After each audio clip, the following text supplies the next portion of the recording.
We have to go. Now. Hold on tight! The smoke was still rising when Ezra Thorne found her. Black columns twisted skyward from what had been the Morrison homestead, thick enough to choke out the autumn sun. He'd been riding the ridge trail when he first saw it, 3 mi down in the valley, but smoke on the frontier could mean anything. Wildfire, chimney malfunction, maybe just a neighbor burning brush. It wasn't his business. And Ezra Thorne had spent the last 4 years making sure nothing was his business. But something in the way the smoke moved, deliberate and angry, made him spur his horse toward the valley floor. The smell hit him first. Not wood smoke, not grass fire, something heavier, more final. Leather and wool and worse things he'd learned to recognize during the war. His jaw tightened. His hand moved instinctively to the rifle slung across his back, fingers checking the familiar weight of steel and cartridge. He'd seen enough burning to know this wasn't accidental.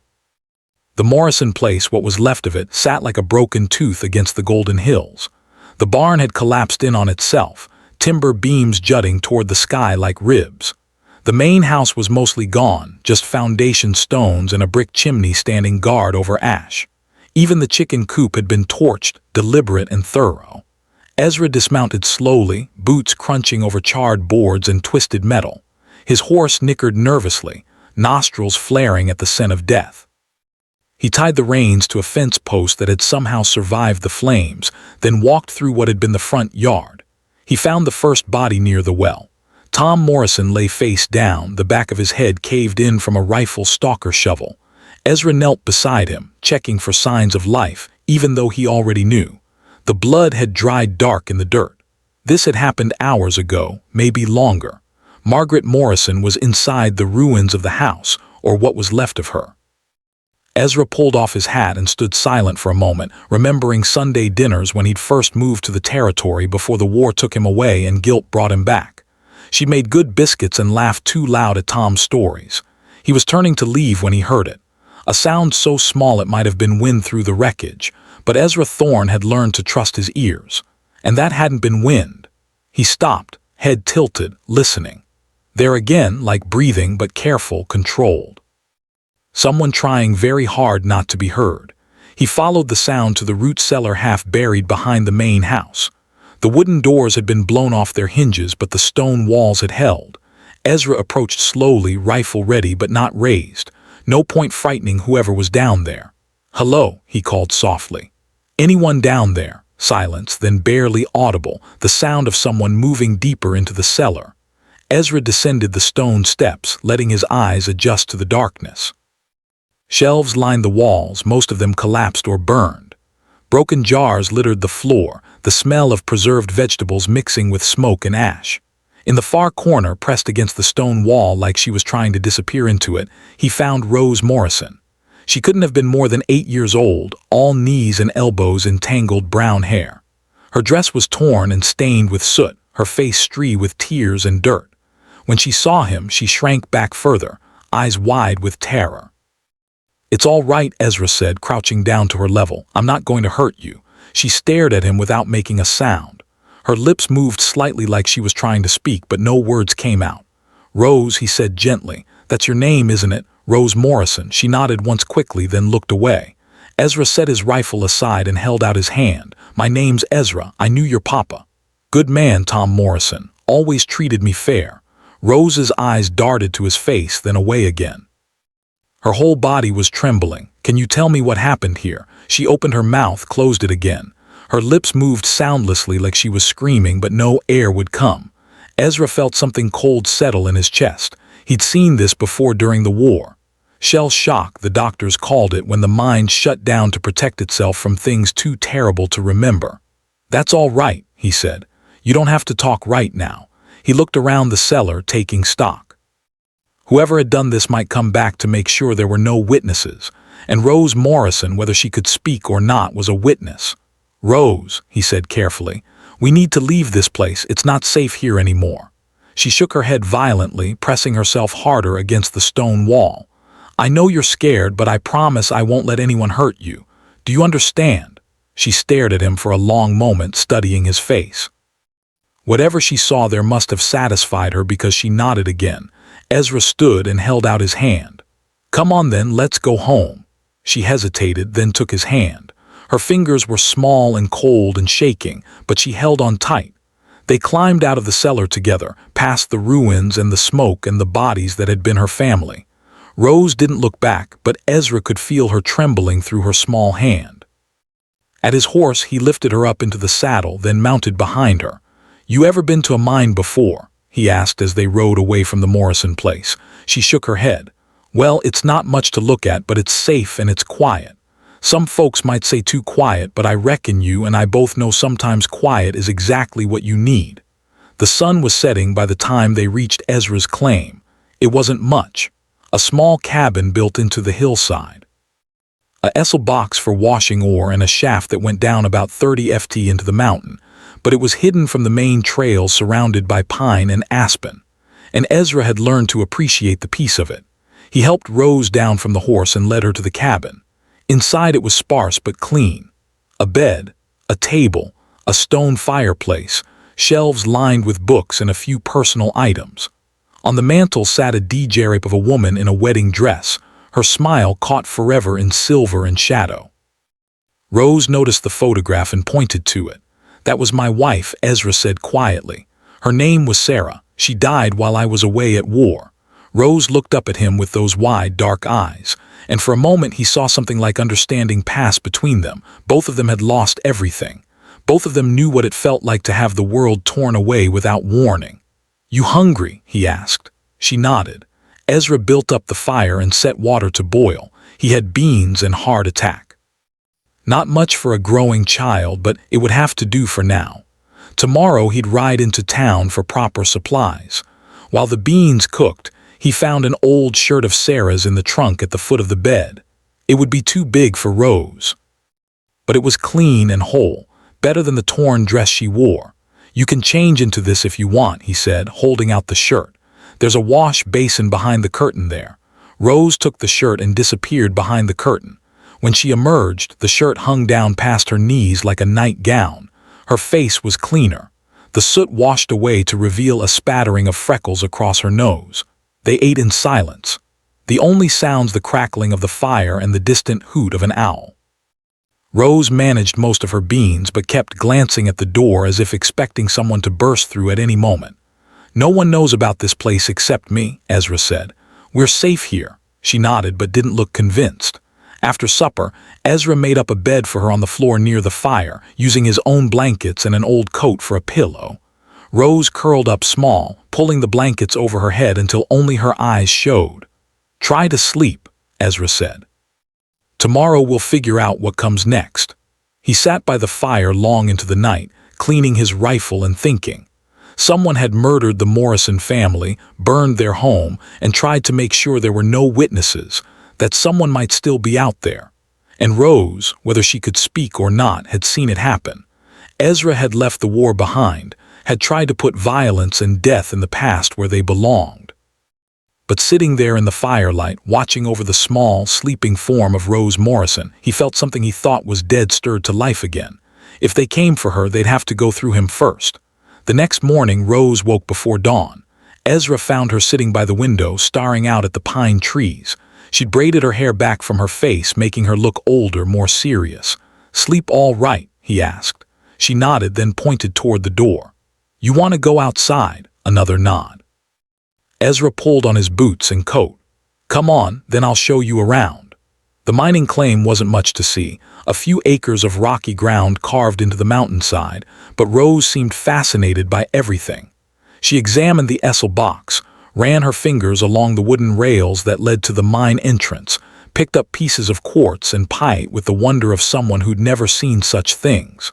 At the mineshaft, she peered down into the darkness and made a questioning sound. "That's where I dig," Ezra explained, looking for gold and silver in the rock. "Most days I don't find much, but enough to get by." She picked up a small chunk of ore and held it up to the light, turning it this way and that. "You can keep that if you want," Ezra said. "Sometimes the pretty rocks are worth more than the gold." Anyway, Rose smiled for the first time since he'd found her. It transformed her whole face, made her look like the child she was instead of the traumatized survivor she'd become. They spent the morning together. Ezra showing her how to pan for gold in the creek that ran past the cabin. Rose seemed to understand that noise might carry, so she worked quietly, efficiently, occasionally holding up a particularly interesting pebble for his approval. It was almost noon when they heard the horses. Ezra's head snapped up, his whole body going tense. Rose heard them, too. The color drained from her face, and she grabbed his arm, fingers digging in like claws. 3 riders were coming up the trail toward the mine. Even from a distance, Ezra could tell they weren't friendly visitors. They rode too spread out, too careful, like men expecting trouble. "Get to the cabin," Ezra said quietly. "Hide under the bed and don't come out no matter what you hear." Rose's eyes were huge with terror, but she nodded and ran for the cabin. Ezra checked his rifle, made sure it was loaded, then walked to the middle of the yard to wait. The riders approached slowly, deliberately, their hands resting near their weapons. The man in the center was tall and lean, with a scar running from his left temple to his jaw. His coat was expensive, his boots polished, but his eyes were cold as winter stone. The other 2 looked like hired muscle, thick through the shoulders, faces marked by violence and hard living. "Morning," the scarred man called out as they reined in their horses. "Name's Cole Brennan. These are my associates, Wade and Dutch." Ezra said nothing. "Heard tell there was some trouble down at the Morrison place yesterday." Brennan continued. "Terrible thing, a fire like that. Whole family lost. You asking or telling?" Ezra said. Brennan smiled, but it didn't reach his eyes, just making conversation. "Funny thing about fires, though, sometimes they don't get everything. Sometimes they leave witnesses behind. Don't know what you're talking about." "Now see, I think you do." Brennan's hand moved closer to his gun. "Word is you were seen leaving the Morrison place yesterday evening, riding double if the tracks tell true." Ezra kept his face blank. "Lot of tracks on that trail, not many with a child riding along." Brennan leaned forward in his saddle. "Here's the thing, friend. That fire wasn't an accident. The Morrisons had something that didn't belong to them. Land papers, to be precise. Papers that prove certain mining claims in this territory belong to my employer. And now those papers are ash and smoke. Problem is, sometimes children see things, sometimes they remember things, sometimes they grow up and start asking uncomfortable questions." Ezra's grip tightened on his rifle. "Still don't know what you're talking about." "Of course you don't." Brennan straightened in his saddle. "Tell you what, you help us clean up this little loose end and we'll make it worth your while. $500 cash money. All you have to do is hand over the girl and forget you ever saw her." "And if I don't?" Brennan's smile turned predatory. "Then we'll take her anyway and you'll join the Morrisons in their final rest." The silence stretched between them, broken only by the sound of wind through the pines and the creak of leather saddles. Ezra could feel his heart beating steady and slow, the way it always did before violence began. "Ride away," he said quietly. "I'm sorry. Ride away from my land right now. Don't come back." Brennan laughed. "Or what? You'll shoot all 3 of us. You're good. I'll give you that." "But you're not that good." "Maybe not," Ezra said, "but I'll take at least 2 of you with me." "Question is which 2? The 3 men exchanged glances. Wade shifted in his saddle, hand moving toward his gun. Dutch spat tobacco juice into the dirt. "You're making a mistake," Brennan said. "Wouldn't be the first time." Another long pause. Then Brennan nodded to his men. "We'll be back, and next time we won't ask so politely." They wheeled their horses around and rode back down the trail, but Ezra knew it wasn't over. Men like Brennan didn't give up easy. They'd be back with more guns and less patience. He waited until the sound of hoof beats faded, then went to the cabin. "Rose," he called. "All right, they're gone." She emerged from under the bed like a ghost, her face white as paper. When she saw him, she ran to him and wrapped her arms around his waist, holding on like she was drowning. "I know," he said softly, stroking her hair. "I know you're scared, but I won't let them hurt you." That night, Ezra didn't sleep. He sat by the window with his rifle across his knees, watching the terrain for movement. Rose lay curled on the bed, but he could tell by her breathing that she wasn't sleeping either. Sometime after midnight, she got up and came to sit beside him. "Can't sleep either?" he asked. She shook her head. "Want to talk about what happened at your house?" She opened her mouth and closed it again. Her lips moved soundlessly, frustration clear on her face. "That's all right," Ezra said. "Sometimes talking isn't the most important thing." She looked up at him questioningly. "During the war I saw things," he said quietly. Things I couldn't talk about for a long time after. Sometimes the words just aren't there. Sometimes they're buried too deep. Rose nodded, understanding. But the words always come back eventually when you're ready for them. She leaned against him, then small and warm and trusting. Ezra put his arm around her, feeling something shift in his chest. For 4 years, he'd lived alone with his guilt, in his grief. Now, suddenly, he had someone depending on him again. The thought should have terrified him. Instead, it felt like coming alive. Days passed.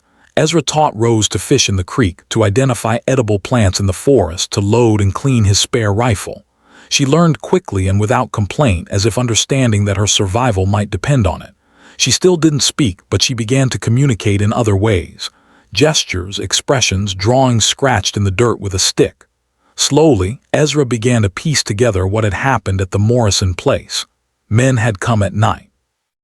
Rose had hidden in the cellar when she heard shouting, watched through the door crack as they ransacked the house looking for something. Papers from what he could make out from her drawings. When her father tried to fight them, they killed him with a shovel. Her mother had tried to run and they shot her in the yard. Then they'd set fire to everything, thinking no one was left alive to tell the tale. Rose drew pictures of the men, their faces rough but recognizable. Brennan was easy to spot with his scar. The other 2 matched Wade and Dutch, but there were more, at least 5 men total, maybe 6. Ezra studied the drawings and felt cold dread settle in his stomach. If Brennan came back with that many men, the mine wouldn't be defensible. They'd be trapped like animals.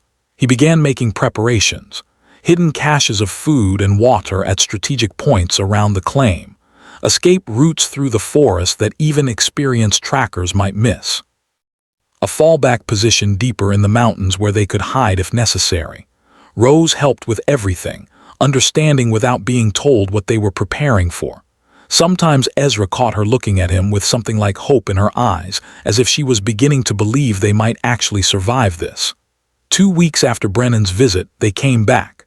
Ezra spotted them at dawn, 6 riders approaching through the trees.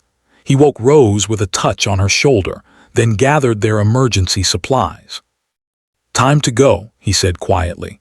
She nodded and followed him out the back of the cabin, moving silent as a deer through the forest.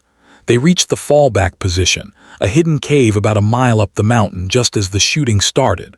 From their hiding spot they could see smoke rising from the direction of the mine. Ezra's cabin was burning just like the Morrison house had burned. Rose pressed close against him, shaking.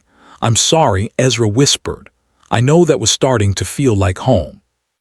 She looked up at him and for the first time since he'd found her tried to speak. Her lips moved, forming words he couldn't hear, but the meaning was clear enough. It wasn't the place that felt like home. They spent 3 days in the cave, living on hardtack and creek water, watching Brennan's men search the forest below. Finally, the writers gave up and left, convinced their quarry had escaped or died in the wilderness. When it was safe, Ezra and Rose returned to the mine. The cabin was gone. Nothing left but foundation stones and ash. The mineshaft had been dynamited shut. Every trace of Ezra's life there had been wiped away, but they were alive, and sometimes that was enough.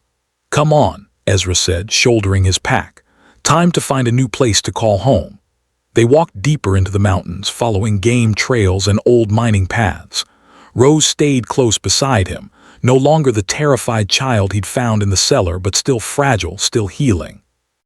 On the 3rd day they came to a valley Ezra remembered from his prospecting days. A creek ran through it, clear and fast. The soil looked good for growing things. Pine and aspen provided shelter from wind and prying eyes. "What do you think?" Ezra asked. Rose walked to the creek bank and knelt beside the water, trailing her fingers in the current. Then she looked back at him and smiled. "Home," her expression said. They built a new cabin together, working through the late summer and into fall. It was smaller than the old one, simpler but solid and warm. Rose proved surprisingly handy with hammer and nails, her small fingers perfect for detail work. As winter approached, they settled into a routine.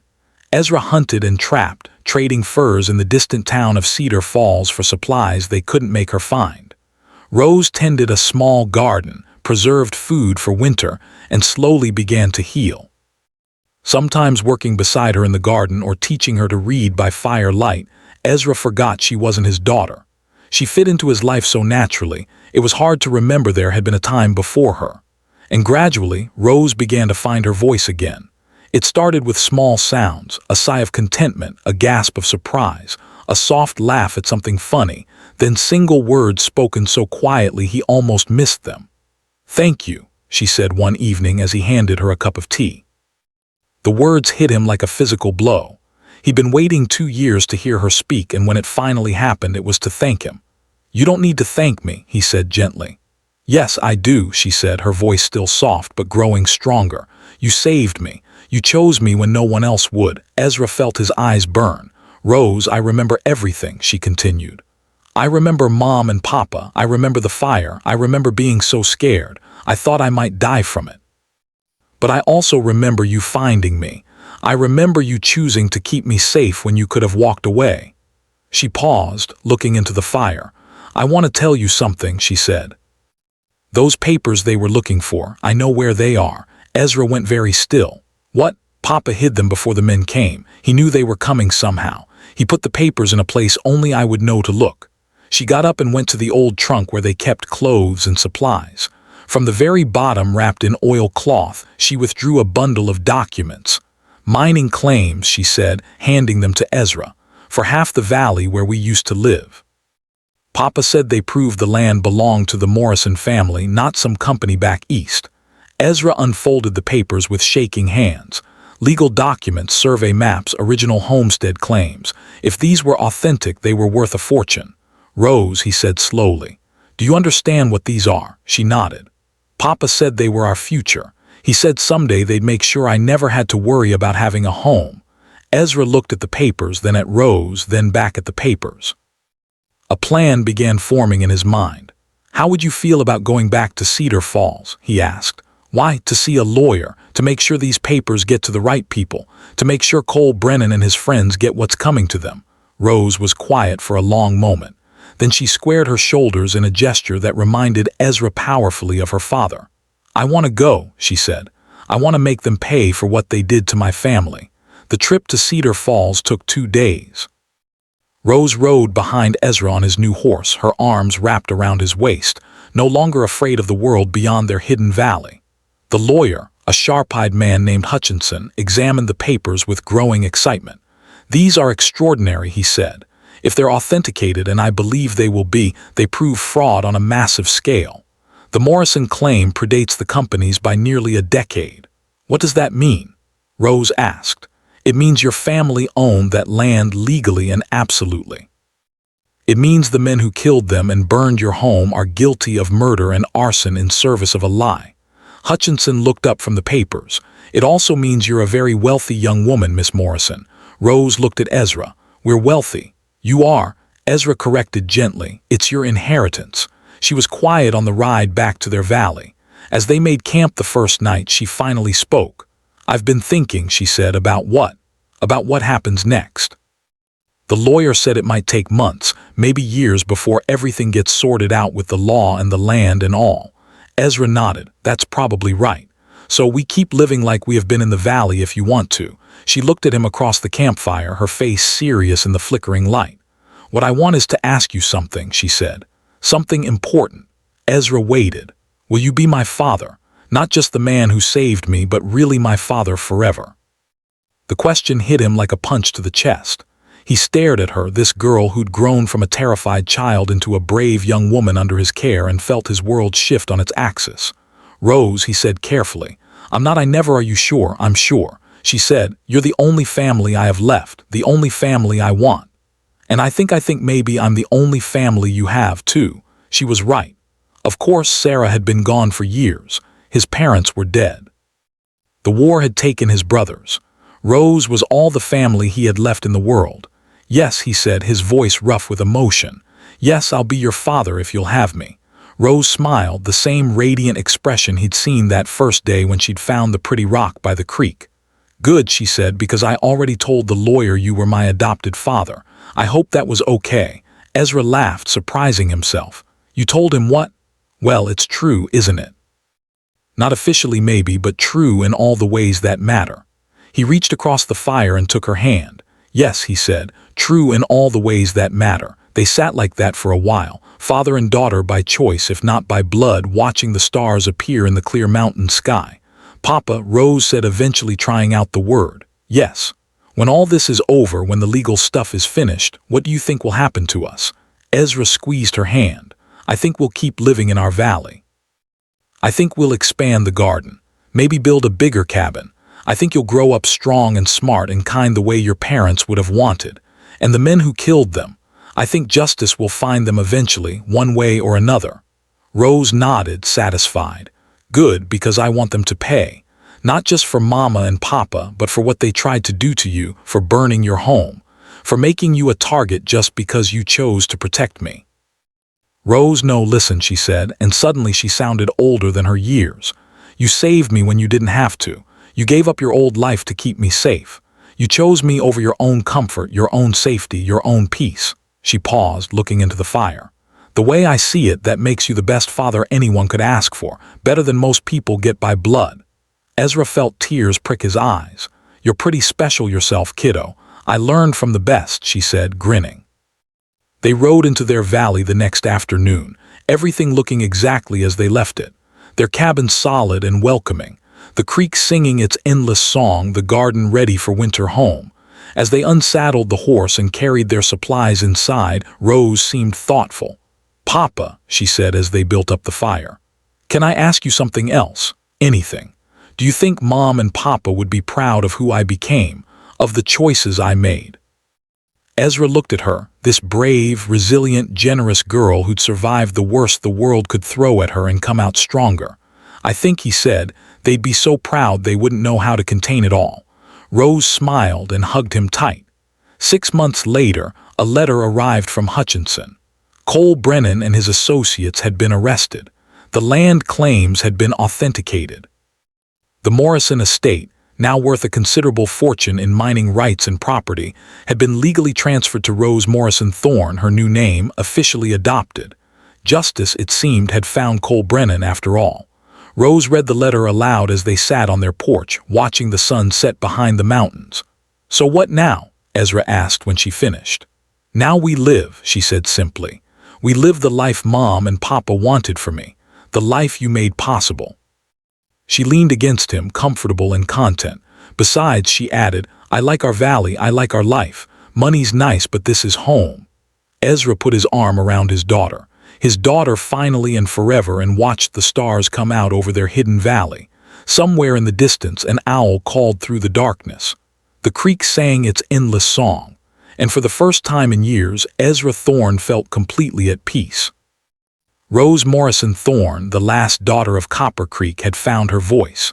She'd found justice for her family, and most importantly, she'd found where she belonged, in a valley hidden from the world, with a man who'd chosen to love her when love was the hardest thing to risk. Some stories end with revenge, some with gold or glory. This one ended with what mattered most.